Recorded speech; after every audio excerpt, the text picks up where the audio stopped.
இந்திய விடுதலைக்கு போராடிய நேதாஜி சுபாஷ் சந்திரபோஸ் விமான விபத்தில் உயிரிழக்கவில்லை என்பது மேற்கு வங்க அரசு நேற்று வெளியிட்ட ஆவணங்கள் மூலம் தெரியவந்துள்ளது. மேலும் நேதாஜியின் குடும்பத்தினர் அரசால் உளவு பார்க்கப்பட்டதும் இதன் மூலம் உறுதியாகியுள்ளது.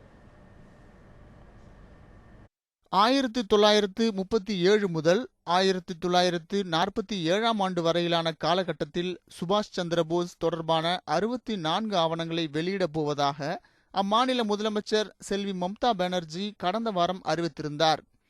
அதன்படி கணினிமயமாக்கப்பட்டு வந்த அந்த ஆவணங்கள் கொல்கத்தாவில் நேற்று வெளியிடப்பட்டன. 12,744 பக்கங்கள் கொண்ட இந்த ஆவணங்களை கொல்கத்தா காவல் ஆணையர் சுரஜித்கர் வெளியிட்டார்.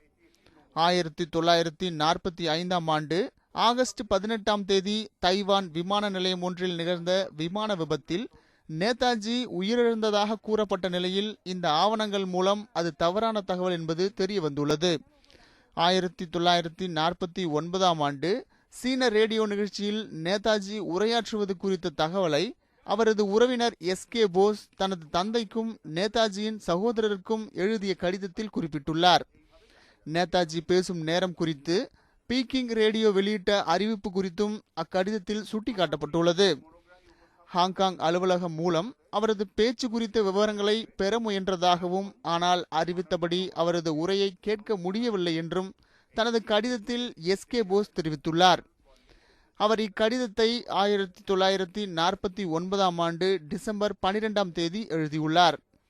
அரசின் உத்தரவுப்படி கொல்கத்தா உளவுத்துறை போலீசார் இக்கடித விவரங்களை தெரிந்து கொண்டதாகவும் மேற்கு வங்க அரசு வெளியிட்டுள்ள ஆவணங்களில் தகவல்கள் உள்ளன. நேதாஜியின் சகோதரர் சரத் சந்திர போஸ் சுவிட்சர்லாந்தில் வசிக்கும் லில்லி அபக் என்னும் பெண்ணுக்கு எழுதிய கடிதத்தில் தனது சகோதரர் உயிருடன் இருப்பதாக கூறப்படும் ஜப்பானிய வட்டார தகவல் தனக்கு மிகுந்த மன உறுதியை வழங்குவதாக குறிப்பிட்டுள்ளார். இந்த கடித விவரங்கள் அனைத்தையும் உளவுத்துறை போலீசார் கொல்கத்தா தலைமை தபால் அலுவலகம் மற்றும் எல்ஜின் சாலை தபால் அலுவலகம் மூலம் பெற்றுள்ளனர். கொல்கத்தாவில்தான் நேதாஜியின் குடும்பத்தினர் வசித்து வந்தனர் என்பது குறிப்பிடத்தக்கது. நேதாஜியின் இறப்பு குறித்த மர்மங்களுக்கு விடை ஏதும் தெரிவிக்கப்படவில்லை. இருப்பினும் நேதாஜி அவரது குடும்பத்தினருக்கு எழுதிய கடிதங்கள், இந்திய தேசிய ராணுவம் அமைக்கப்பட்டது, அரசுக்கும் உளவாளிகளுக்கும் இடையேயான தகவல் தொடர்பு உள்ளிட்ட விவரங்கள் குறிப்பிடப்பட்டுள்ளன.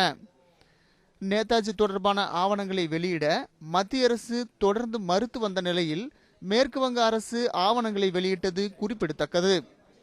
செய்திப்பிரிவு நியூஸ் 7 தமிழ்.